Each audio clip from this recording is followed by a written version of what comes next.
Paano ba? Paano malalaman kung hindi na birhen ang isang babae? Sign number 1. Malalaman mo na virgin na babae sa kanyang balakang. Ang Pilipinas ay isang konserbatibong bansa. Sa kasamaang palad, ang pagiging konserbatibo nito ay nagdudulot rin ng mga maliling paniniwala, lalong-lalo na sa mga masiselang topic. Tulad nito, napakamaraming matatanda ang nagsasabi na kaya nilang malaman kung birhen pa ang isang babae base sa kanyang balakang. Kung mas malapat raw ito, hindi na virgin ang babae at kung mas maliit at mabilog, ay birhen pa ito. Ngunit, isa itong malaking kalokohan. Walang kahit na anong ugnayan ng balakang at ang virginity. Hindi mo malalaman kung birhen pa ang isang tao base lamang sa kanilang pisikal na anyo. Sign number 1. Hindi po totoo na malalaman mo na birhen ang babae sa kanyang balakang. Hindi tama ang kuro-kuro at ang mga sinasabi ng mga matatanda. Sign number 2. Birhen daw ang babae kung dumugo siya habang kayo ay nagtatalik. Ito na siguro ang isa sa mga pinakapopular na senyales daw para malaman mo kung virgin pa ang isang babae kapag dinugo siya habang kayo ay nagtatalik. Hindi lahat ng babae ay dumutugo kahit pa unang beses nilang gawin ito. Sa katunayan, malaking porsyento ng babae ang hindi dutugo. Bukod pa dyan, hindi rin dapat maging masakit ang unang pagkakataon na gawin ito ng babae. Maaring ito ay hindi komportable, ngunit hindi ito dapat maging masakit. Kung ikaw ang iyong partner ay nasasaktan, huwag pilitin. Maaring kayo ay hindi pa ganoon ka-ready at kailangan pang maghanda kaya kinakailangan yung gumamit ng mga bagay upang mas mapadali ang unang beses niya. Kaya huwag maniwala na kailangan makakita ng dugo para malaman na birhen pa ang isang babae. Hindi rin po totoo ito. Sign number 3. Malalaman mong birhen pa ang babae kung hindi pa butas ang kanyang hymen. Ang hymen ay isang manipis na membrane na nakatakip sa kanyang kanal at hindi ito maituturing indikasyon kung birhen nga ba ang isang babae.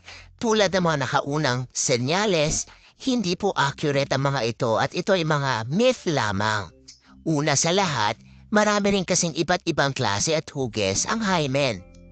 Ikalawa, lahat ng hymen ay dapat merong butas dahil kung wala, ay hindi dadaloy ang menstruation ng babae.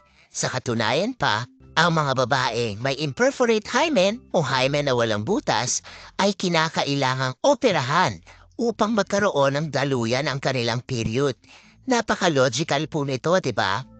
Ikatlo, habang nagdadalaga ang mga babae, ang kanilang mga hymen ay mas nagiging stretchy din at hindi mabilis mapunit. Ito ang dahilan kung bakit karamihan ng nakikipagtalik sa tamang edad ay hindi tutukuin. Kaya huwag masyado maging judgmental. Hindi porket butas ang kanyang hymen ay hindi na birhen ng isang babae. Sign number 4. Kung hindi na birhen ang babae ay maluwag na ang kanyang kanal. Isa sa mga pinakamalaking misconception na ang mga virgin ay mas masikip kumpara sa mga hindi na birhen. Muli, ito ay hindi totoo.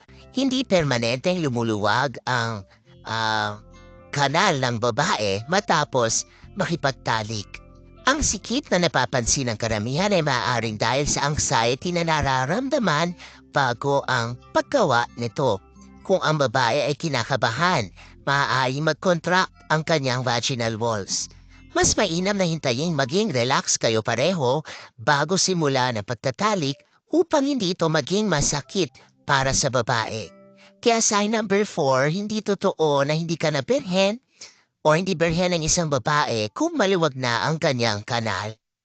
Before we continue, bili na sa Shopee. Up to 90% off store-wide with bundle discounts. Click the link in our video description box to avail of additional promos. Shop na sa Shopee. Sign number 5. Pwede kang matanggalan ng virginity ng pagpabike at ng gymnastics.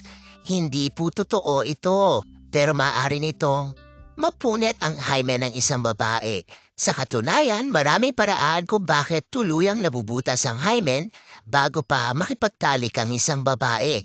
Tulad na lang na paglalagay ng tampon, ang pagbabisikleta, ang pag-ehersisyo, at iba pa.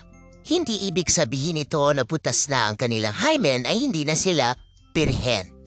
Ang birhen ay nangangahulugang isang tao na hindi pa kailanman nakikipagtalik sa isang tao. Kung ikaw ay hindi pa nakikipagtalik, ikaw ay matatawag na isang birhen. Sign number 5. Pwede kang matanggalan ng virginity ng pagpapayk at ng gymnastics.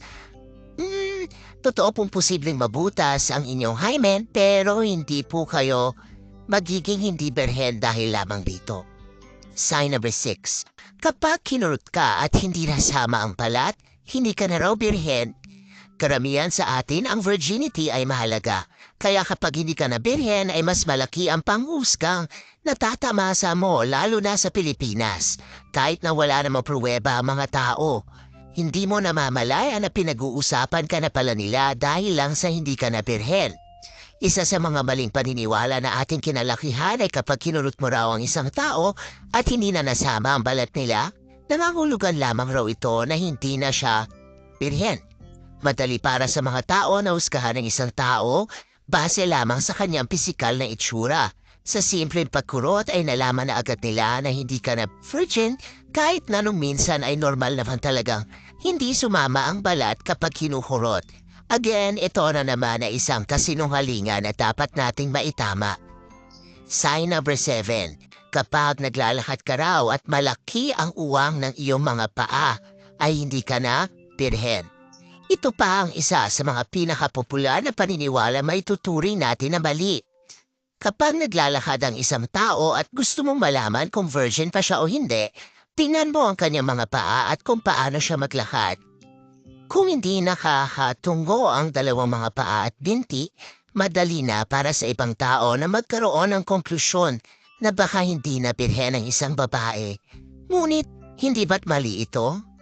Paano ang mga taong sakang? Ang mga normal namang paglakad ng ibang tao na hindi naman talaga nagbubunggo ang dalawang binti o paa. Kaya kalokohan na naman po ito. Hindi po totoo na kapag naglalakad ka at malaki ang uwang ng iyong mga paa ay hindi ka na birhen. Sign number 8. Kapag brutal magsalita at malandi, ibig sabihin daw nito ay hindi na birhen ang isang babae. May mga pagkakataon na walang filter ang ating mga bibig.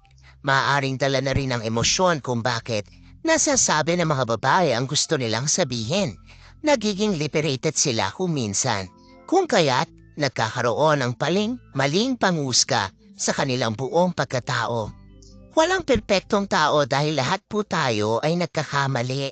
Hindi mo masasabi na ganoong kadali na hindi na birhen ang isang tao dahil lang sa pagkabrutal niya magsalita o dahil lang medyo malandi siya. Di mo rin masasabi na just because flirty ang isang babae ay kung sino-sino na mga nakasama niya at anong uri ng tao siya. Hindi nadidiktahan ng anumang pisikal na pangangatawan o di kaya even yung personality traits ang pagkapirhen ng isang babae. Huwag masyadong judgmental.